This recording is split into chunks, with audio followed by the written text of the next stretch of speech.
Good morning, everyone.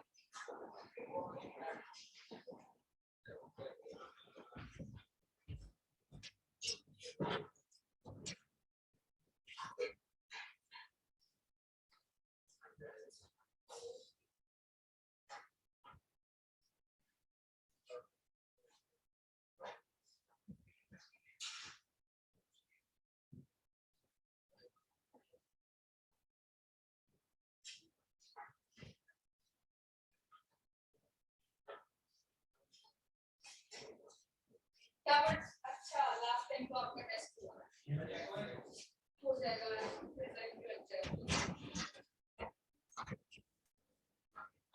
अच्छा आपसे आज क्या पढ़ना है work energy power work energy power पढ़ेंगे What is work?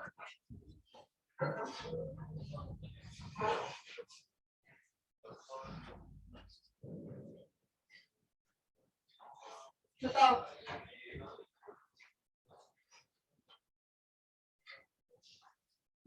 Work energy power. Work energy power देखो मैकेनिक्स का ही पार्ट है आपका।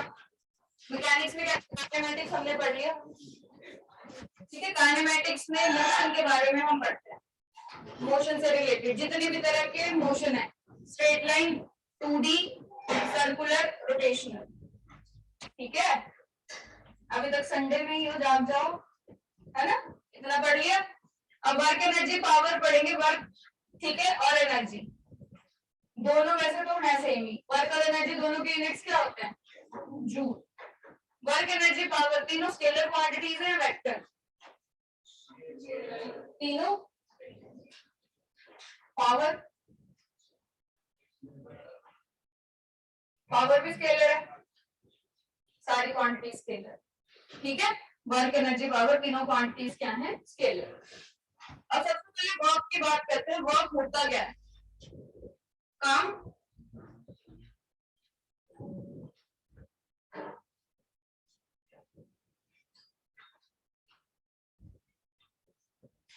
Gurjeet,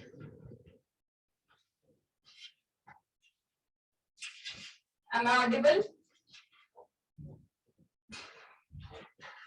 Anshula, Yes, ma'am. Work क्या होता है आपके according? Ma'am, force into displacement. Force into displacement. और शुभांकर इतने दिनों बाद स्कूल जा रहे थे, क्या होता है वर्क? नम्रता, फोर्स इनटू डिस्प्लेसमेंट। और कोई डेफिनेशन? ये तो फॉर्मूला बता रहे हो। फोर्स इनटू डिस्प्लेसमेंट क्यों लिखते हैं वर्क को?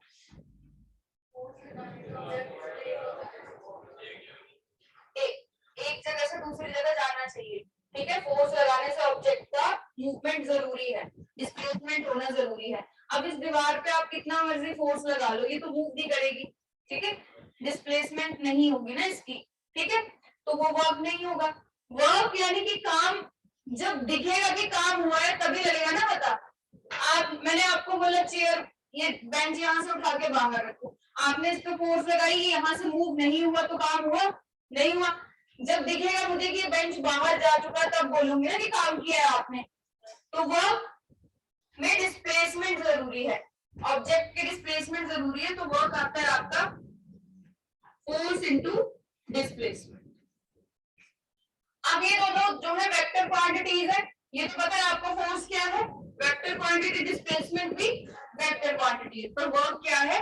स्केलर। इन दोनों का क्या लेते हैं हम? Dot product. अब बात आती है, हम यहाँ पे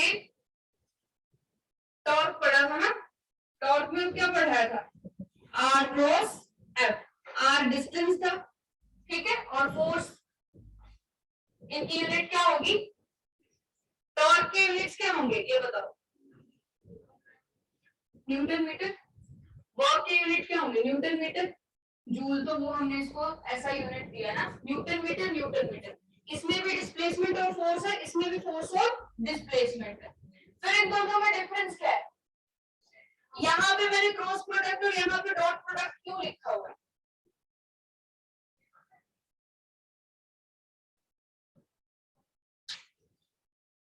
बताओ दोस्तों।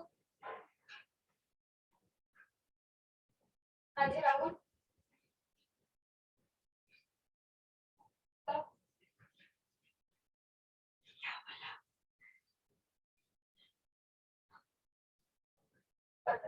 ठीक है। हाँ जी, नहीं बता, कौन बताएगा? देवेंद्र रुपैन।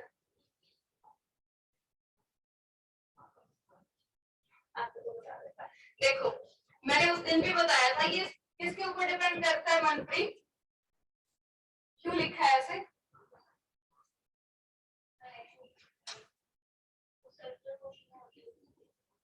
डायरेक्शन, या फिर आप बोल सकते हो कंपोनेंट ऑफ फोर्स।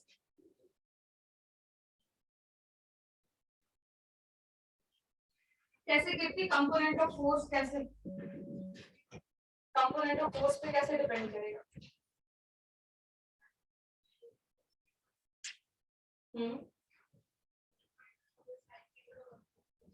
एक वेक्टर को, ठीक है, एक वेक्टर को आप दो कंपोनेंट्स में तोड़ सकते हो, तीन, ठीक है, तीनों कंपोनेंट में टूट सकता है वेक्टर। एक्स एक्सिस के अलोंग भी जाएगा, वाई एक्सिस के अलोंग भी और जेड एक्सिस के अलोंग। आई जे के तीन पढ़े हैं ना unit vector. I means along x axis, J means along y, K means along z axis. ठीक है, कि जो वेक्टर है, एक तो आप चीज पढ़ते हो दो अलग अलग वेक्टर्स हैं, मैंने पहले भी बताया था, एक इस डायरेक्शन में लग रहा है, जैसे ये दोनों अलग अलग वेक्टर्स हैं। पर अगर मैं एक ही वेक्टर की बात करूं फोर्स की, तो फोर्स जो है एक्स एक्सिस में भी लग सकती है, वाई एक्सिस में भी लग सकती है। ठीक है, तो एक ही कंपोनेंट, सॉरी एक ही वेक्टर आपको दोनों डायरेक्शन में लग रहा है, तो उसको शो करने के लिए उसके कंपोनेंट्स ले लेते हैं हम। इस तरफ एफ एक्स ले लिया, इस तरफ एफ वाई, जैसे प्रोजेक्टाइल में लिया था वेलोसिटी के कंपोनेंट, और ये इनका रिजल्टेंट आ जाता है। ये वाला एंगल अगर कंसीडर कर रहे हो तो ये आ जाता है एफ cos थीटा, और ये क्या आ जाएगा एफ sin थीटा। ये परपेंडिकुलर फोर्स है। जो मैंने टॉर्क पढ़ाया था, आपको बोला था कि जब आप हॉरिजॉन्टली जो ऑब्जेक्ट है उसके एक्सिस के हॉरिजॉन्टल फोर्स लगाओगे तो उसमें क्या होगी, डिस्प्लेसमेंट होगी, बट उसके एक्सिस के वर्टिकल फोर्स लगाओगे तो उसमें क्या आएगी, रोटेशन आएगी। तो रोटेशन आएगी तो वर्टिकल कंपोनेंट यानी कि एफ sin थीटा काम करता है, तो यहाँ पे हम क्रॉस प्रोडक्ट लेते हैं और इसको लिखते हैं आर एफ sin थीटा, जबकि वो आपको क्या लिखोगे आप, एफ एस cos थीटा, क्योंकि ऑब्जेक्ट जो है उसके क्या लगाएंगे हम, हॉरिजॉन्टल फोर्स लगाएंगे।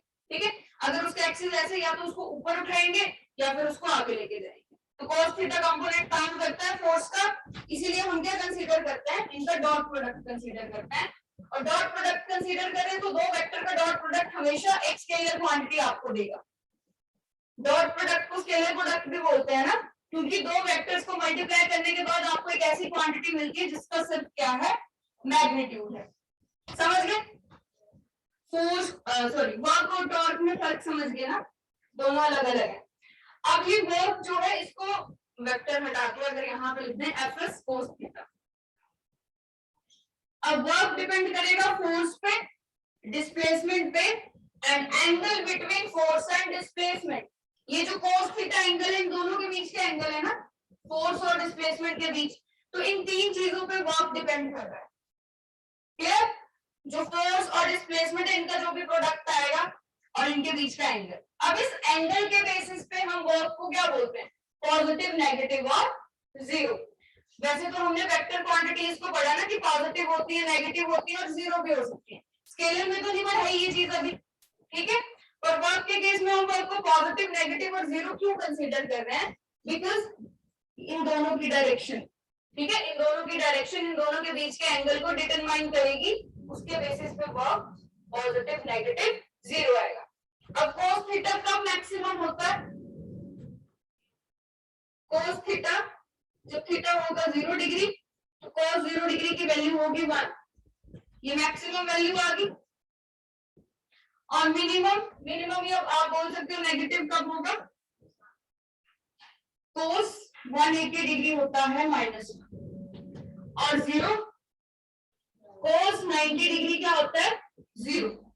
तो पॉजिटिव, नेगेटिव और जीरो वर्क को cos से पता लग जाएगा। अगर cos आपका 0 है तो वर्क क्या आएगा, पॉजिटिव और मैक्सिमम। अगर आपका 180 डिग्री है तो नेगेटिव आएगा, और अगर 90 डिग्री है तो 0। अभी कैसे आएगा एक एक करके पढ़ते हैं इसको। सबसे पहले आता है पॉजिटिव वर्क।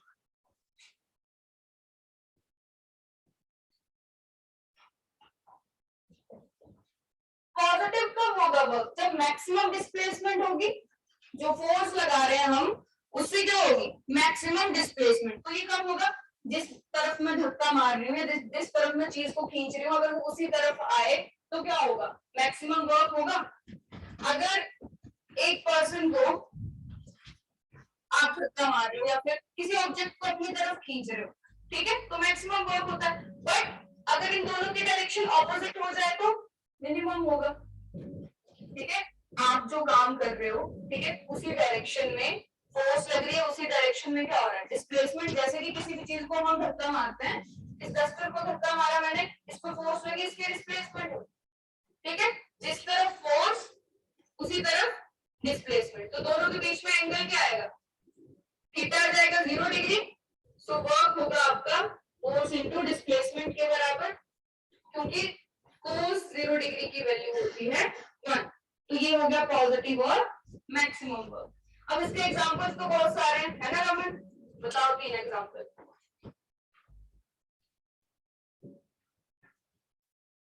चलेगा?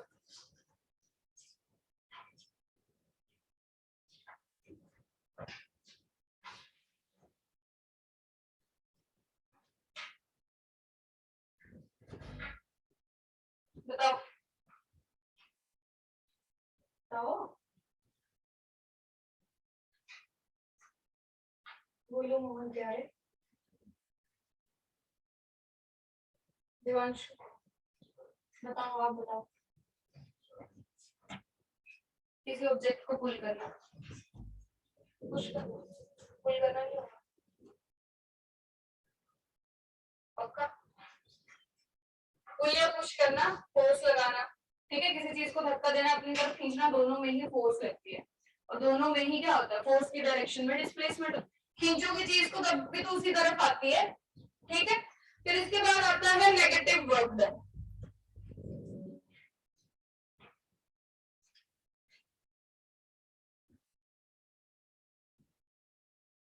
नेगेटिव कब होगा वर्क, मैंने अभी बताया जब फोर्स होगा 180 डिग्री -1, यानी कि इस तरफ फोर्स लग रही है और डिस्प्लेसमेंट ऑपोजिट डायरेक्शन में हो रही है, तभी बनेगा ना 180 डिग्री। जब दोनों की डायरेक्शन ऑपोजिट होगी, इस तरह से हो सकती है, वर्टिकल भी हो सकती है, तब भी क्या बनेगा 180 डिग्री। तो जब इन दोनों के बीच में 180 डिग्री एंगल बनेगा, वर्क आ जाएगा आपका माइनस फोर्स इनटू डिस्प्लेसमेंट, यानी कि नेगेटिव आ जाएगा।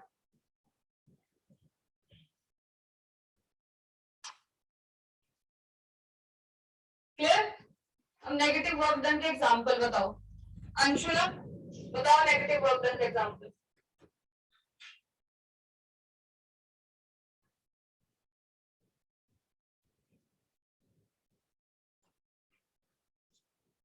बताओ से धर्मवीर।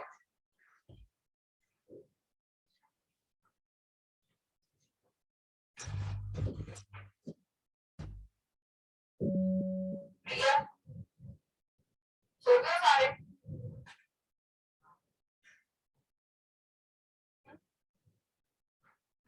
मैम जब हम किसी चीज को ऊपर थ्रो करेंगे तो मैम, तो एक हम अपवर्ड फोर्स जाएगी मैम, दूसरी ग्रेविटेशनल पुल से वो नीचे को आएगा। ग्रेविटेशनल पुल से नीचे आएगा, ठीक है। तो ग्रेविटेशनल फोर्स वर्क कर रही है, सही है एग्जांपल? अर्जी एक्सप्लेन करना जो इसने बोला।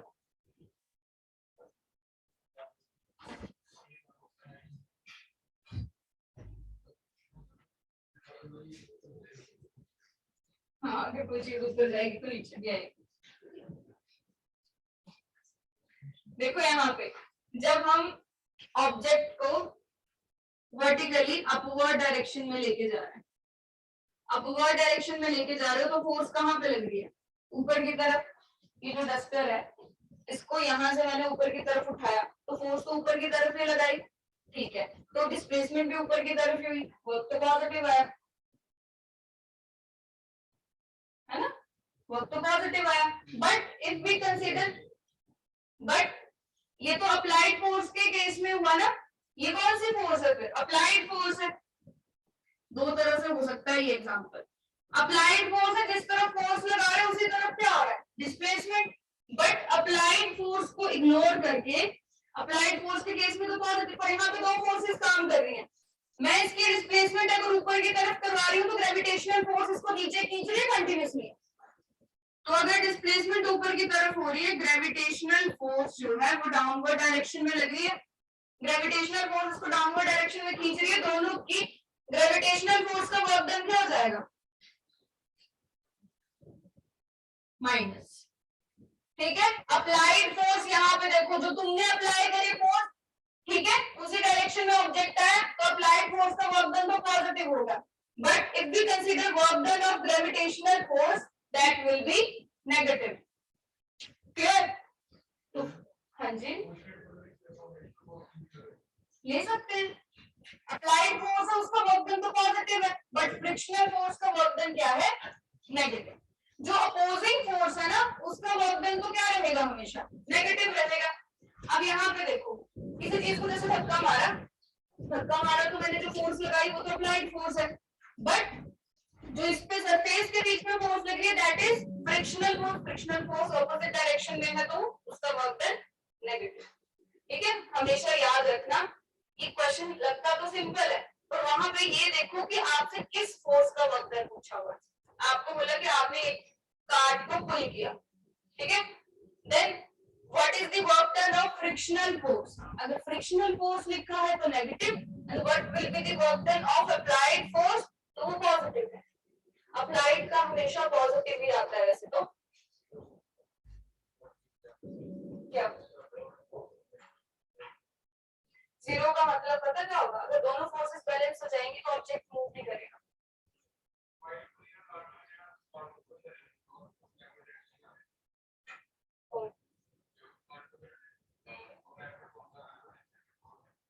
पुल कर रहा है, पुश कर रहा है,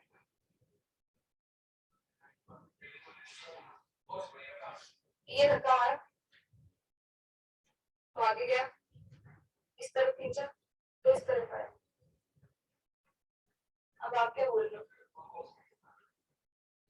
और किस तरफ धक्का लगा, आगे की तरफ तो खींचता है।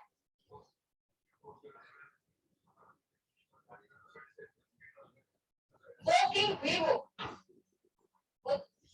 तो वॉकिंग हुआ ना, हम चल रहे हैं तो हम भी क्या कर रहे हैं, नेगेटिव वर्क डन कर रहे हैं, क्योंकि हमारा जो पाँव है वो पीछे की तरफ फोर्स लगा रहा है और हम आगे की तरफ जा रहे हैं। ये चीज है। अच्छा ये बोलो कि घोड़ा ऐसे पीछे की तरफ फोर्स लगा, वो तो चलता है ना, ठीक है, खींच तो वो आगे की तरफ है। जो वॉकिंग है, जब कोई पर्सन या कोई भी आप बोल सकते हो लिविंग थिंग ही होती है जो चलती है, ठीक है, चल रहे हैं, तो वॉकिंग क्या है, नेगेटिव वर्क डन है। वॉकिंग तो नेगेटिव हुआ ना, देखो हम पीछे की तरफ फोर्स लगा रहे हैं, हम जा तो आगे की तरफ रहे हैं। वही फोर्स के केस में जो आपने बोला, क्या कि वो क्या कर रहा है, वो अपने पांव से पीछे की तरफ फोर्स लगा रहा है, तभी उसकी मूवमेंट आगे की तरफ हो रही है, बट उसको खींचने के लिए उसने आगे फोर्स लगाई है। मैं चल रही हूँ तब मेरा वर्क डन नेगेटिव है, पर अगर मैं किसी चीज को साथ साथ में खींच रही हूँ ना, तो वो क्या हुआ, पॉजिटिव। समझ गए? ओके। और जैसे कि नाव बोर्ड पे बैठे हो, जो बैठे हैं, जब उससे उतरते हो आप, ठीक है, छलांग लगाते हो या फिर जैसे भी उतरते हो, तो जो पीछे वाला पाँव होता है वो पुश करता है, ठीक है, उसको पीछे की तरफ पुश करता है, और आप आगे की तरफ छलांग लगा के चलने की तरह, बिल्कुल पाँव ने पीछे की तरफ फोर्स लगाई, पर आपकी मूवमेंट हुई आगे की तरफ, तो वो वर्क डन भी क्या हुआ, नेगेटिव। और नेगेटिव वर्क डन के एग्जांपल, स्विमिंग में क्या हुआ, आपके हाथों ने जो फोर्स लगाई वो पीछे की तरफ लगाई। अगर अप्लाइड फोर्स की बात करें, जो हमने फोर्स अप्लाई करी पानी में वो पीछे की तरफ है, बट हमारी डिस्प्लेसमेंट कहाँ होती है, आगे की तरफ। बट अगर मैं पानी ने जो फोर्स लगाई उसकी बात करूं तो उसका वर्क डन क्या होगा, पानी ने जो फोर्स लगाई, आपके फोर्स की बात नहीं करी आपने, पानी पे जो फोर्स है, पानी ने जो फोर्स लगाई वो क्या हुआ, पॉजिटिव। पानी ने तो आगे पुश किया हमें, ठीक है, और हम आगे की तरफ आए। और कोई एग्जांपल नेगेटिव वर्क डन का, विस्कस फोर्स, ठीक है, फ्रिक्शनल फोर्स की तरह ही होती है विस्कस फोर्स। विस्कस फोर्स क्या होती है, जितने भी फ्लूइड्स है ना आपके, वो फ्लो कर रहे हैं तो उनके मोशन को रेजिस्ट करता है विस्कस फोर्स। जैसे कि फ्रिक्शन लगता है मूविंग ऑब्जेक्ट्स पे, फ्रिक्शन लगता है, वैसे ही फ्लूइड्स का मतलब थिंग या कोई भी मटेरियल जो फ्लो कर सकता है, ठीक है, तो उनपे क्या लगती है, विस्कस फोर्स। विस्कस फोर्स क्या करती है, पीछे की तरफ खींचती है उन्हें, मूवमेंट आगे की तरफ हो रही है, विस्कस फोर्स पीछे की तरफ खींचती है, तो उसका वर्क डन भी क्या होगा, नेगेटिव। अब देखो यहाँ पे अगर आपको ये बोला जाए कि ये पर्सन क्या कर रहा है, एक पर्सन जो है कुएं से पानी की बाल्टी निकाल रहा है, ठीक है, पानी की बाल्टी ऐसे पुली लगा होता है ना, पुली लगी होती है वैसे खींचते हैं, ठीक है, रस्सी को खींचेंगे पानी की बाल्टी ऊपर आएगी। तो work done by man positive होगा या negative?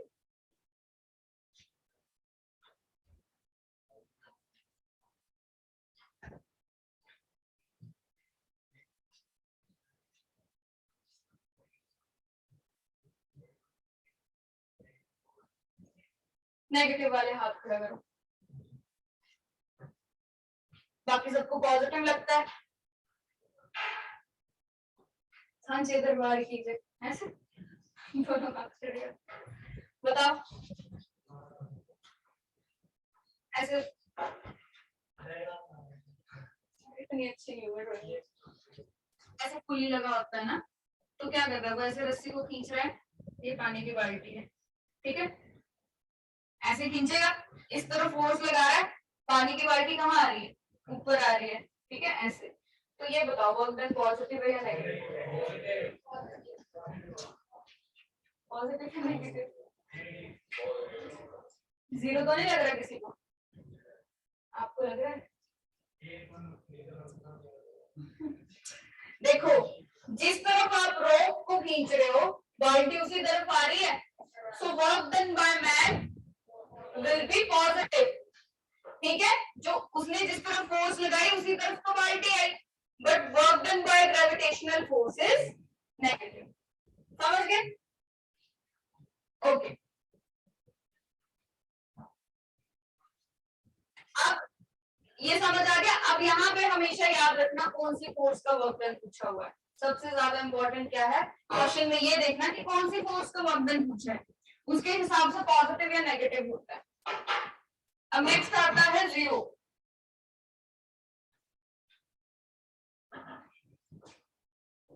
Zero work,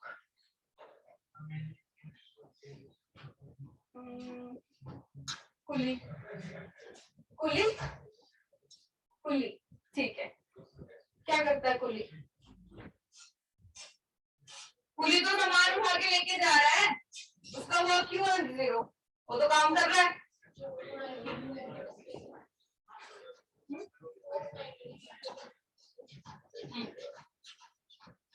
yes Narendra, बताओ कौन बताएगा? आश, कुली का वर्क नेगेटिव क्यों है, सॉरी जीरो क्यों है?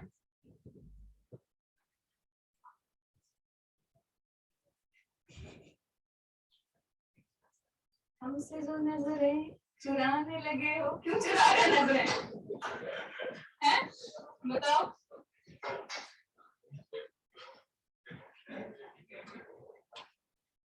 क्यों होता है कुली का वर्क जीरो?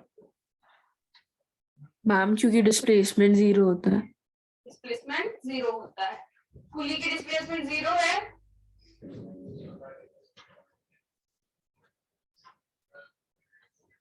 आप कोई सामान उठा के लेके जा रहे हो, कुली को छोड़ो, मैं ये बोतल उठा के आगे जा रही हूँ, ठीक है, तो मेरा वर्क नेगेटिव है पॉजिटिव है जीरो है? जीरो है, क्यों? बिकॉज डिस्प्लेसमेंट नहीं हो रहा। फोर्स क्यों? मैंने इसको उठाया नहीं है, उठाने के लिए मैंने फोर्स नहीं लगाई।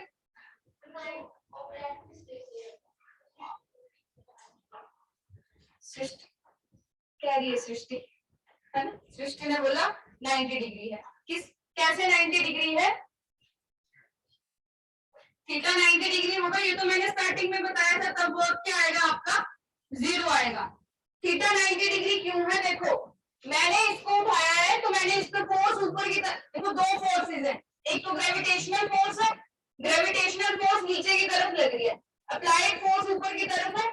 इसको उठाने के लिए, किसी भी ऑब्जेक्ट को उठाने के लिए आप ऊपर की तरफ फोर्स लगाते हो, सो अप्लाइड फोर्स है अपवर्ड डायरेक्शन में, ठीक है, अप्लाइड फोर्स अपवर्ड डायरेक्शन में है, और डिस्प्लेसमेंट किस तरफ हो रहा है? आगे की तरफ हो रहा है ना, फोर्स ऐसे लगाई है, डिस्प्लेसमेंट तो कैसे होगा? हॉरिजॉन्टली होगा, तो दोनों के बीच में एंगल क्या बनेगा? 90 डिग्री। तब वर्क क्या आ जाएगा आपका 0। बट एक और चीज देखो, हम देखें तो यहाँ पे डिस्प्लेसमेंट तो हो रहा है फोर्स लगाने से, फोर्स लगाने से डिस्प्लेसमेंट तो हो रहा है। प्रैक्टिकली देखें तो वर्क 0 क्यों है? जैसे कि अभी यहां से किसी ने बताया था, अंशुला ने, displacement of object is 0। Object को आपने क्या किया, ऐसे उठाया है, ऐसे फोर्स लगाई है, ऑब्जेक्ट तो आपके हाथ पे या सर पे उठाई, ये चीज वहीं पे रहा, उसकी डिस्प्लेसमेंट क्या है? देखी जाए तो उसकी पर्टिकुलर उस ऑब्जेक्ट की डिस्प्लेसमेंट 0 है। समझ गए? ओके। अब यही चीज, ये तो 90 डिग्री वाली चीज है ना, ये होती है सर्कुलर मोशन में। सर्कुलर मोशन में मैंने आपको बताया था फोर्स लगती है सेंटर की तरफ, कौन सी? सेंट्रीपिटल। ऑब्जेक्ट मूव करता है इस तरह से, डिस्प्लेसमेंट और फोर्स के बीच में एंगल क्या आ गया? 90 डिग्री। तो यहाँ पे भी वर्क क्या आएगा? 0। एक और रीजन है, जितनी फोर्स अंदर की तरफ लगती है उतनी फोर्स क्या लगती है बाहर की तरफ। So net force in circular motion will be 0। तो जब फोर्स 0 होगी, देखो फोर्स 0 है या फिर डिस्प्लेसमेंट 0, दोनों में से एक चीज 0 है, तो वर्क क्या हो जाएगा? 0 हो जाएगा। तो सर्कुलर मोशन में प्रैक्टिकली आप देखो तो फोर्स 0 होती है, जितनी अंदर की तरफ फोर्स है उतनी बाहर की तरफ है, तो ऑब्जेक्ट क्या रहेगा आपका इस पर्टिकुलर पाथ में, बैलेंस रहेगा।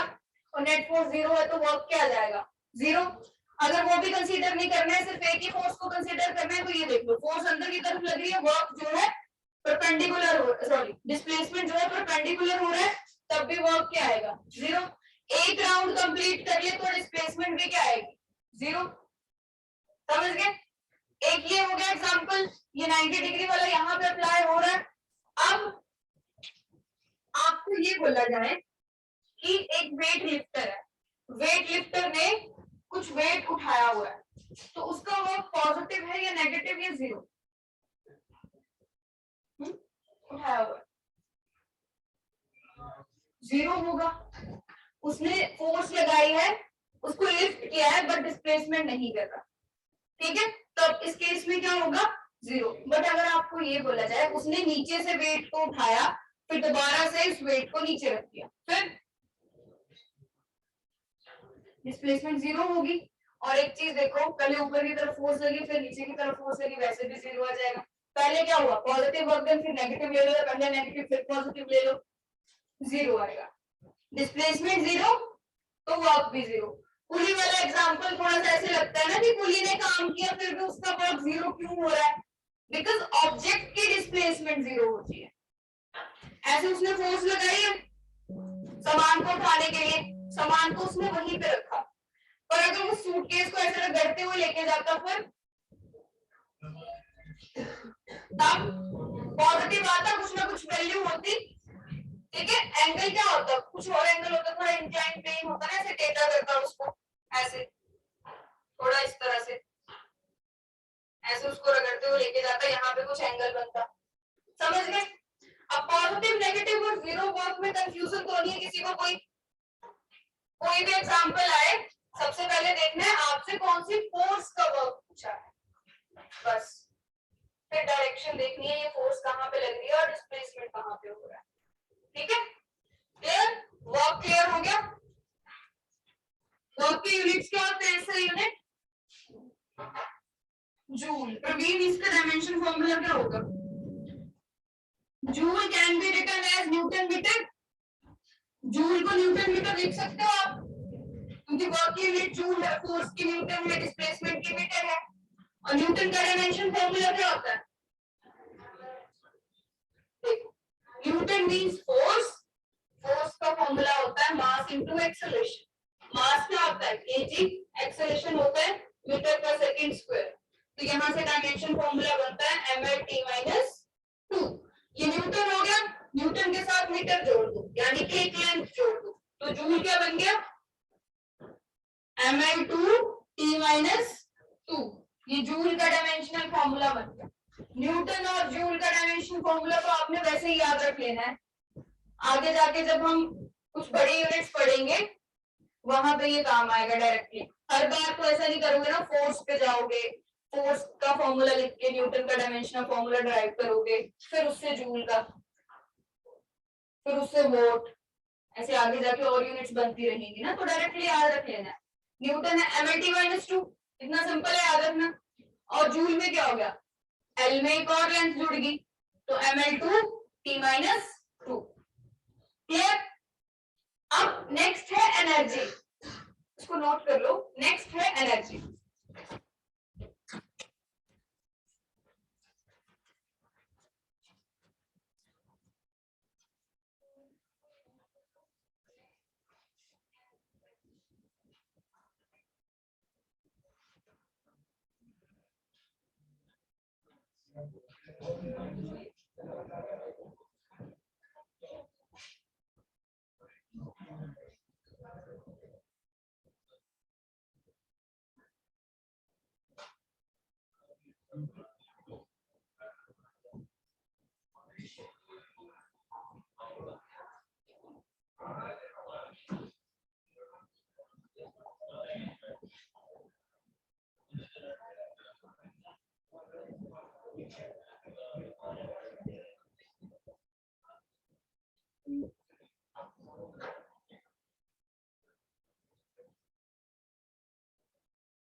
बताओ क्या होती है एनर्जी।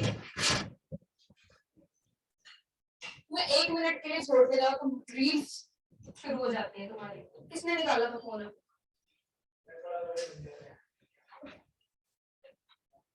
कितने मैसेज आ रहे हैं बताओ।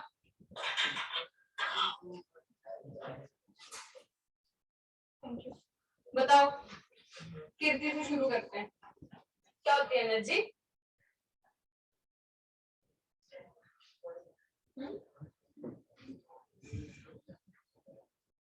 Stamina, very good. आगे नहीं आपसे बताओ।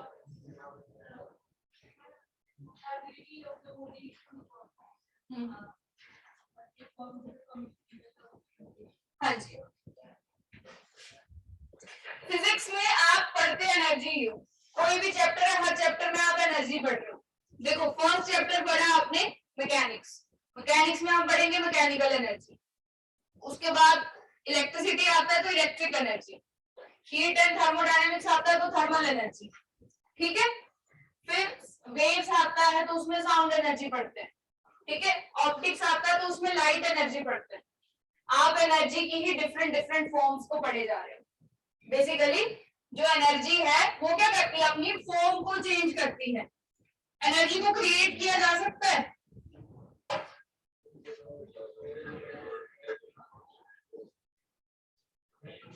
क्रिएट नहीं हो सकती, डिस्ट्रॉय हो सकती है, फिर चेंज करेगी अपनी फॉर्म। तो अब एनर्जी जो है उसकी डेफिनेशन क्या होगी? एक सदियों पुरानी definition, capacity of doing work, है ना। ये तो सबने सुनी होगी लाइन, यही सदाबहार जो उसकी बोल सकते हो आप डेफिनेशन है, कैपेसिटी ऑफ डूइंग वर्क, काम करने की कैपेसिटी। एनर्जी से क्या करेंगे हम, वर्क करेंगे। खाना खा रहे हो आप, एनर्जी गेन कर रहे हो, ठीक है। एनर्जी गेन कर रहे हो, एनर्जी को कहाँ पे यूटिलाइज कर रहे हो, जो भी डेली हमारे रूटीन है, प्रोसेसेस है, उनमें यूज कर रहे हो, काम करने में यूज कर रहे हो, ठीक है। Capacity of doing work and unit of energy will be joule, joule या जूल्स, जूल्स या जूल, अच्छा ठीक है। आप बताओ एनर्जी का फॉर्मूला क्या होगा फिर? E = epsilon not mc square E is equal to mc square. ठीक है, E is equal to mc square. किसने दिया था ये फॉर्मूला? कौन सी एनर्जी है ये?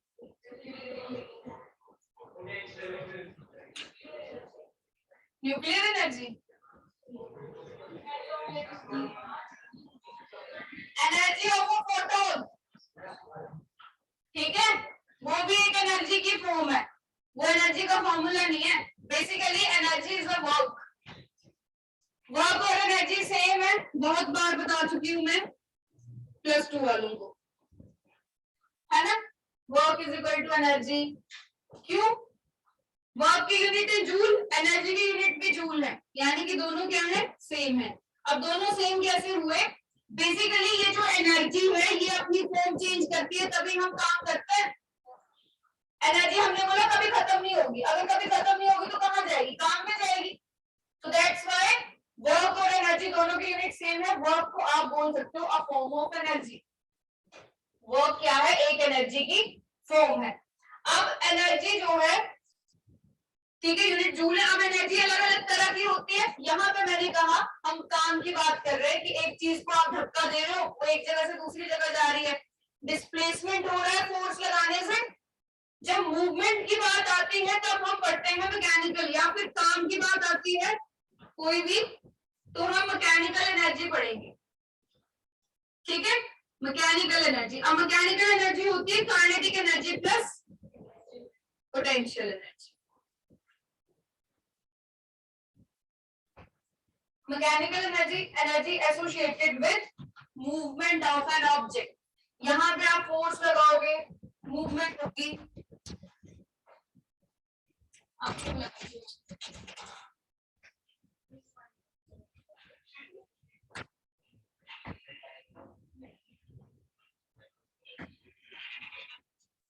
आप लोगों को देना है,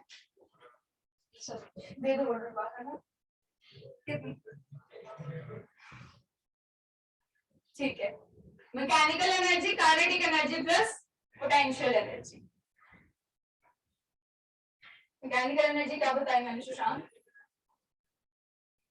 क्या होती है मैकेनिकल एनर्जी? इसको छोड़ के और भी बताया मैंने कुछ. निश्चल क्या बताया?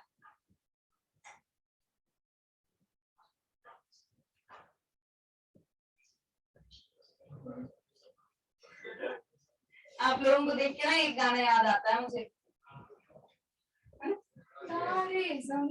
क्या चला है इधर? कुछ नहीं पता. उड़ते हुए भी दिख रहे हैं वर्ड्स, हैं? किसी को उल्टे दिख रहे हो? बताओ आप लोग. नम्रता बताइए. अभी बोला कि associated with movement of object, बस 1 सेकंड में भूल गए. काइनेटिक एनर्जी क्या होती है? सबसे पहले पोटेंशियल एनर्जी पढ़ते हैं. चलो, पोटेंशियल का मतलब क्या होता है ये बताओ.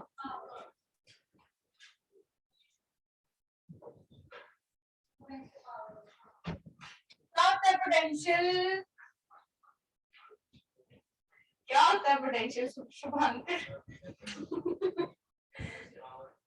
पावर. तो फिर पावर को हम अलग क्यों पढ़ रहे हैं?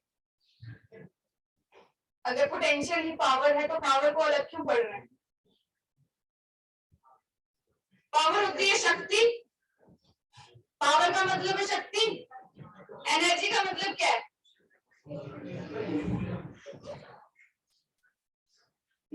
What is the difference between energy and power? Energy का मतलब है आपके अंदर कैपेसिटी है. पावर का मतलब है उस कैपेसिटी को आप यूज कर रहे हो. ठीक है, समझ गए? कैपेसिटी है, मेरे अंदर कैपेसिटी है आप सबको यहाँ पे यहाँ से बाहर भेजने की. ठीक है, या आप लोगों को पेपर क्लियर करवाने की, है ना? नहीं, यहाँ से बाहर भेजने की है. पर मैं उसको यूज कर रही हूँ या नहीं कर रही हूँ, that will depends upon my power. समझ गए? अब आपके अंदर कैपेसिटी है काम करने की. अब उस कैपेसिटी को आप कितना यूज कर रहे हो, दैट इज पावर. तो पोटेंशियल जो है वो पावर नहीं होता. Potential is the capacity. ठीक है, क्षमता. कितनी क्षमता है आपके अंदर होल्ड करने की एक ऑब्जेक्ट को, या फिर एक ही पर्टिकुलर पॉइंट पे होल्ड रहने की। ठीक है, energy associated with position, position attend by object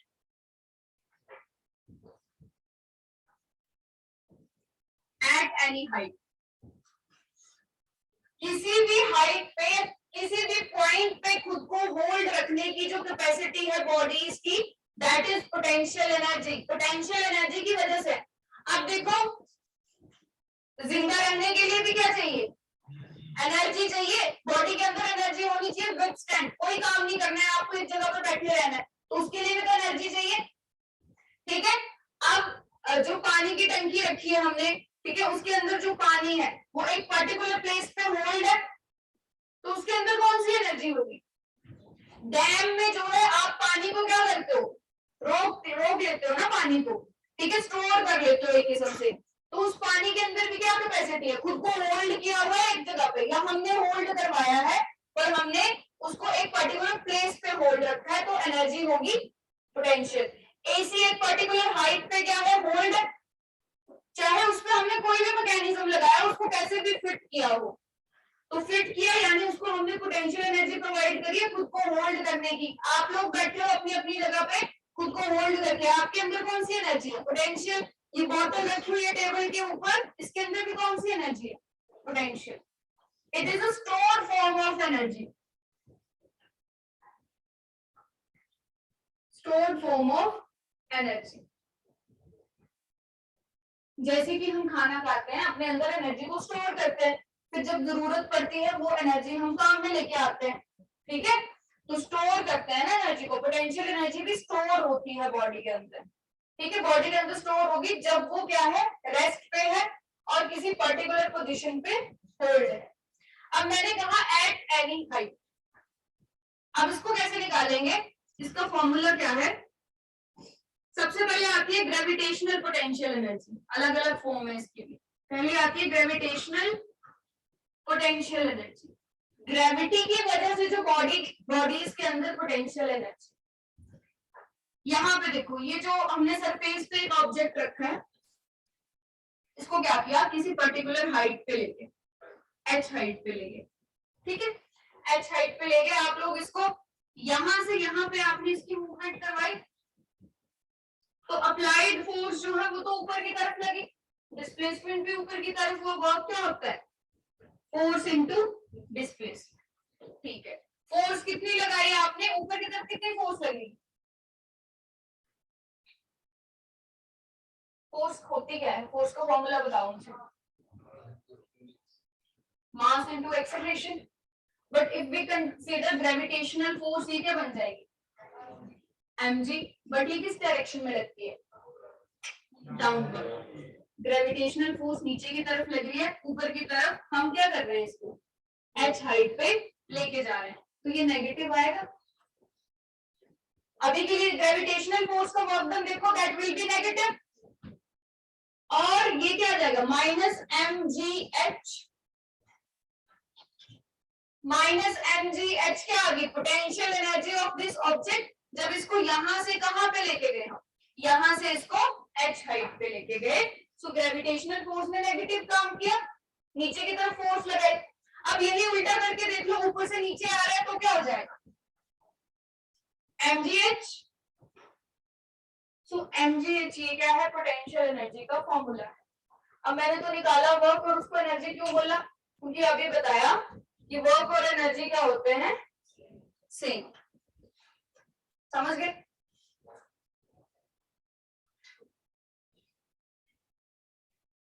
gravitational potential energy समझ आ गई, नोट कर लो, देख लो, कुछ पूछना है तो।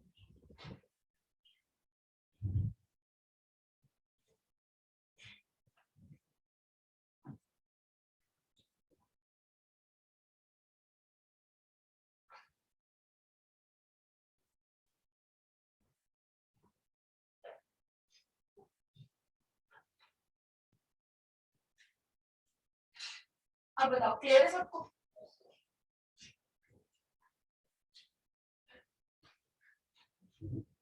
क्या हो गया, कौन सा ये?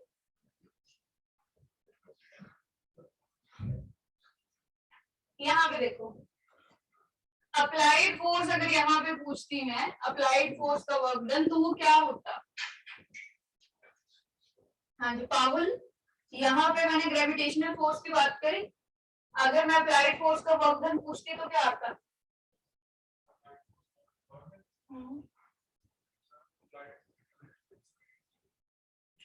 फॉर्मूला क्या बनता? पॉजिटिव आता या नेगेटिव? पॉजिटिव आता, MAH आता। यहाँ पे G की जगह मैं A क्यों लिख रही हूँ?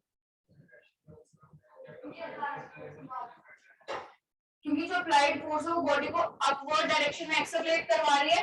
अगर उसका एक्सेलरेशन G के बराबर mgh लिख दो, ठीक है, ये डाउनवर्ड में आ जाएगा, ऊपर से फेंक रहे हो चीज को। देखो ऊपर है किसी पोजीशन पे, अगर किसी हाइट पे बॉडी होल्ड है तो उसके अंदर कौन सी एनर्जी होगी? अभी बड़ा पोटेंशियल एनर्जी, और कितनी होगी?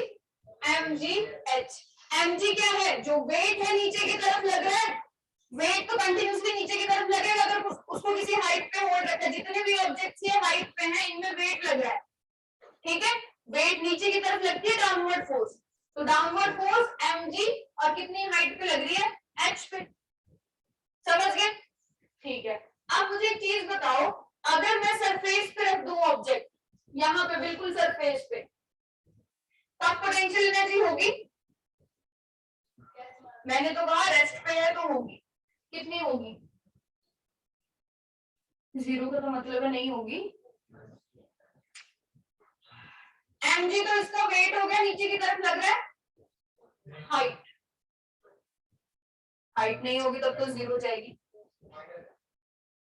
माइनस हाइट, माइनस हाइट क्या होती है?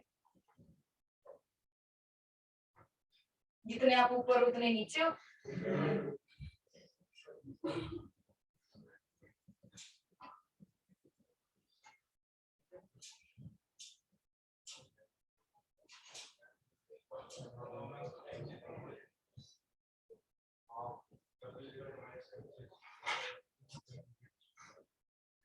MDH, यहाँ पे नेगेटिव क्यों लिखा है, यहाँ पे पॉजिटिव क्यों लिखा है, ये पूछ रहे हो? देखो ग्रेविटेशनल फोर्स नीचे की तरफ लग रही है, मैं बॉडी को ऊपर की तरफ लेके जा रही हूँ, यहाँ पे पॉजिटिव, ऊपर से नीचे आ रही है चीज, ऊपर से ऐसे नीचे, तो जिस तरफ ग्रेविटेशनल फोर्स की वजह से नीचे आ रहा है ना, तो उसी तरफ डिस्प्लेसमेंट, उसी तरफ फोर्स है, तो वो क्या आएगा? पॉजिटिव आएगा ना, इसलिए यहाँ पे पॉजिटिव और यहाँ पे क्या है? नेगेटिव है। अब मैं पूछ रही हूँ जब सरफेस पे रखा हुआ है,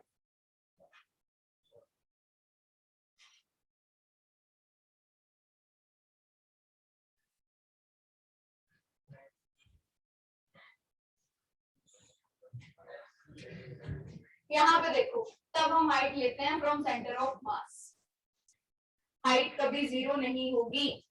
समझ गए? तो पोटेंशियल एनर्जी भी कभी जीरो नहीं होगी। अब यहाँ पे मैं ये वाली हाइट ले रही हूँ, यहाँ पे मैंने इस वाली हाइट को इग्नोर क्यों किया?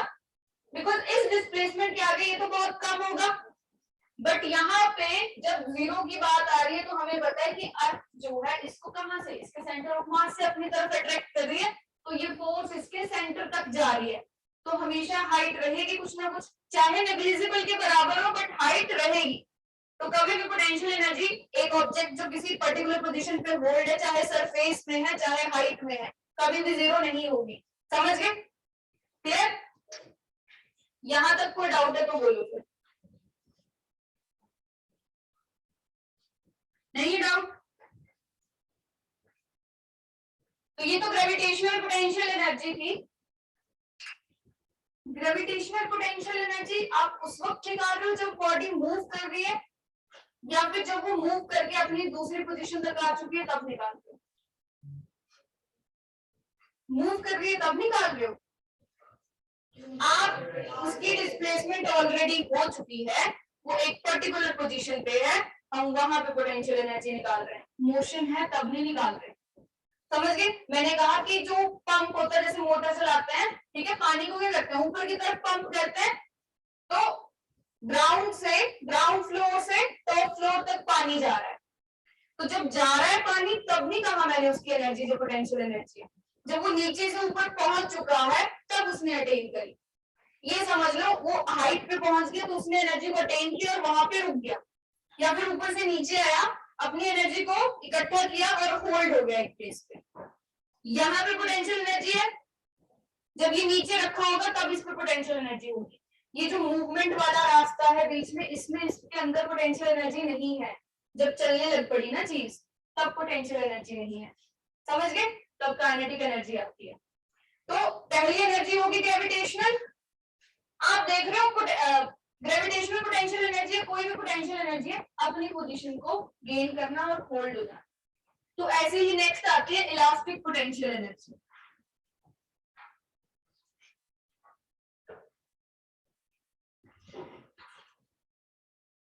इलास्टिक रबर बैंड है, इलास्टिसिटी होती है उसके अंदर, उस पे फोर्स लगाओ, उसकी डिस्प्लेसमेंट क्या करी, उसकी लेंथ या फिर उसकी वॉल्यूम या शेप को चेंज किया आपने, फिर आपने रिमूव कर दी फोर्स तो ओरिजिनल शेप को रीगेन कर लिया, तो पोटेंशियल एनर्जी हुई ना।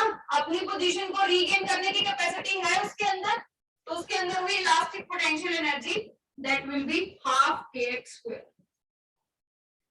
ठीक है, हाफ k का मतलब क्या है, फोर्स कांस्टेंट या स्प्रिंग कांस्टेंट आप बोल सकते हो। इसकी वैल्यू आपके पास होगी x।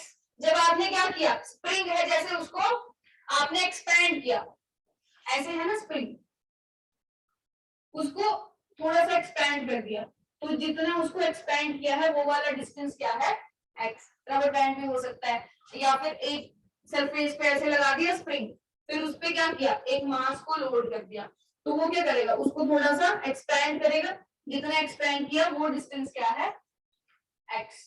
तो हाफ x² क्या होगी, पोटेंशियल एनर्जी इलास्टिक वाली। k जो है कांस्टेंट है, इसकी वैल्यू गिवन होगी आपको, समझ गए? x है डिस्टेंस, जितना आप ऑब्जेक्ट को स्ट्रेच कर रहे हो, ठीक है, जितना स्ट्रेच करोगे वो उतना ही पीछे जाके क्या करेगा, स्प्रिंग को आप जितना उसको एक्सपैंड करते हो ना उतना ही वो कंप्रेस होता है फिर और ओरिजिनल पोजीशन में आ जाता है, तो अपनी पोजीशन को रीगेन कर रहा है, तब उसके अंदर जो है पोटेंशियल एनर्जी है, जितनी भी डिस्प्लेसमेंट हो रही है उसकी, दैट इज x। समझ गए?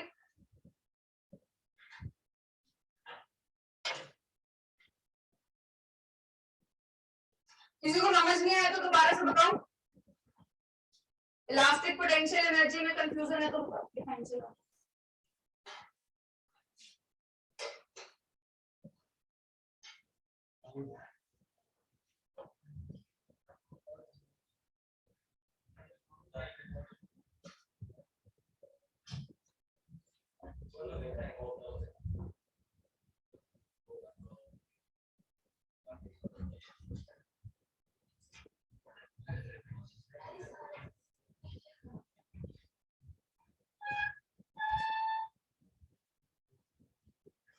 क्या वो चल नहीं रहा है, फैन नीचे प्लग करके देखो, उसको निकाल के नीचे प्लग करके देखना, ये बोला मैंने।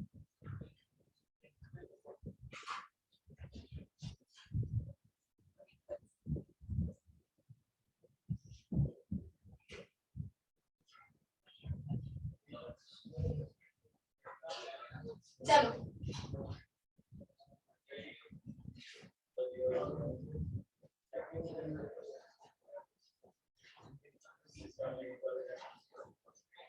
फैन चलाने को बोला, जुबान नहीं है ना, चुप हो जाओ। क्लियर होगी पोटेंशियल एनर्जी? बोलो कोई डाउट बचता है तो ठीक है।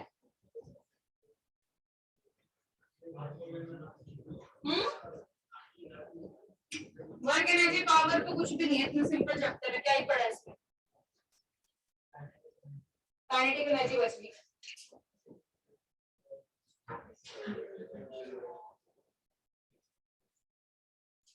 क्या होती है काइनेटिक एनर्जी? गुरजीत सिंह बताओ जल्दी।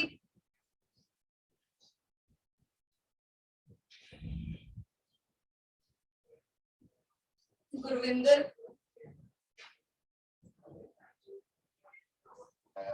जब कोई ऑब्जेक्ट मूव कर रहा है तो उसमें जो एनर्जी होती है वो काइनेटिक एनर्जी होती है। Kinetic energy, energy due to motion, motion की वजह से बॉडी में जो एनर्जी है that will be kinetic energy. Kinetic energy का फॉर्मूला क्या होता है? 1/2 mv²। ये तो बताने की जरूरत नहीं है कि फॉर्मूला कैसे है, याद है सबको हाफ mv²। ठीक है, काइनेटिक एनर्जी है एनर्जी ड्यू टू मोशन। जब मैंने बताया ना कि आपने ग्राउंड से किसी हाइट तक वाटर को पंप किया, तो ग्राउंड पे उसके पास कौन सी एनर्जी थी? पोटेंशियल। हाइट पे उसके पास कौन सी एनर्जी है? पोटेंशियल। बट जो बीच का पाथ है उसमें कौन सी एनर्जी है? काइनेटिक। यहाँ पे ऑब्जेक्ट रखा हुआ है, उसके अंदर है पोटेंशियल एनर्जी, फिर धीरे धीरे ये पोटेंशियल एनर्जी चेंज हो जाती है kinetic energy. And when this object hits the ground, मैंने बताया जब हिट करता है तो मैक्सिमम वेलोसिटी से हिट करता है। ये पहले पढ़ चुके हैं हम कि जब सबसे लोएस्ट पॉइंट पे होगा तो वेलोसिटी क्या होती है? मैक्सिमम। वेलोसिटी होती है मैक्सिमम और काइनेटिक एनर्जी भी क्या होती है? जब वो उसको हिट कर रहा है ग्राउंड को उस पॉइंट पे, उसके बाद क्या होगी काइनेटिक एनर्जी? 0। और दोबारा से कौन सी एनर्जी रीगेन हो जाएगी? ठीक है, तो मैक्सिमम हाइट पे पोटेंशियल एनर्जी मैक्सिमम है, लोएस्ट पॉइंट पे काइनेटिक एनर्जी मैक्सिमम। तो एनर्जी क्या होगी फिर? कंजर्व, एनर्जी कंजर्व होगी। एक होता है वर्क डन बाय ऑब्जेक्ट, एक होता है वर्क डन ऑन ऑब्जेक्ट। इन दोनों को अच्छे से देख लो। डन बाय ऑब्जेक्ट मींस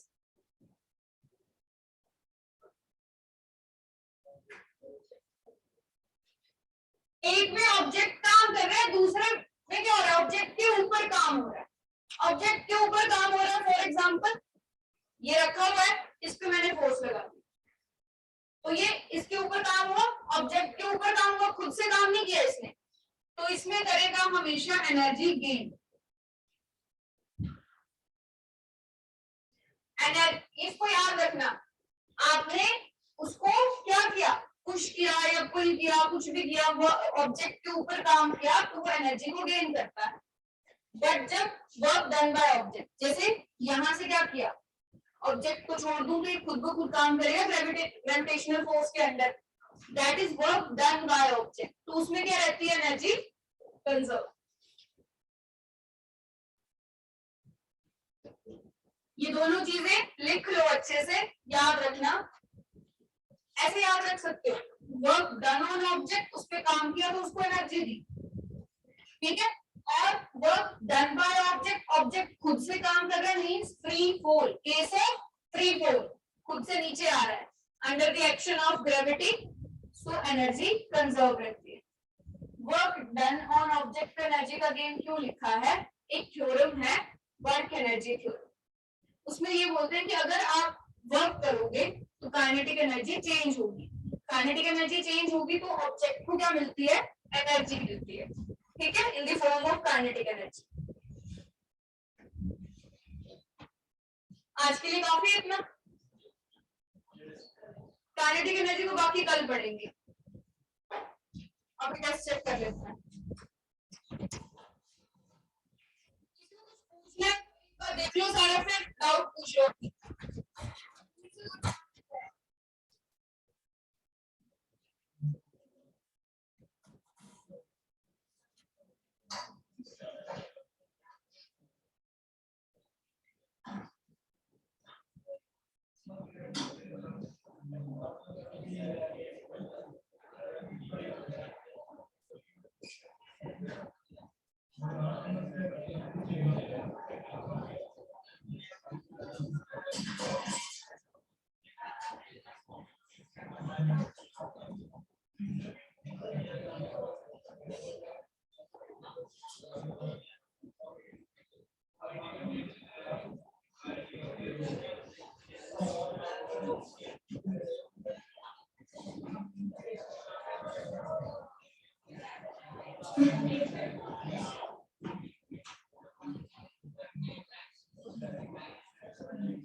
जी प्रिया पूछ ले कुछ।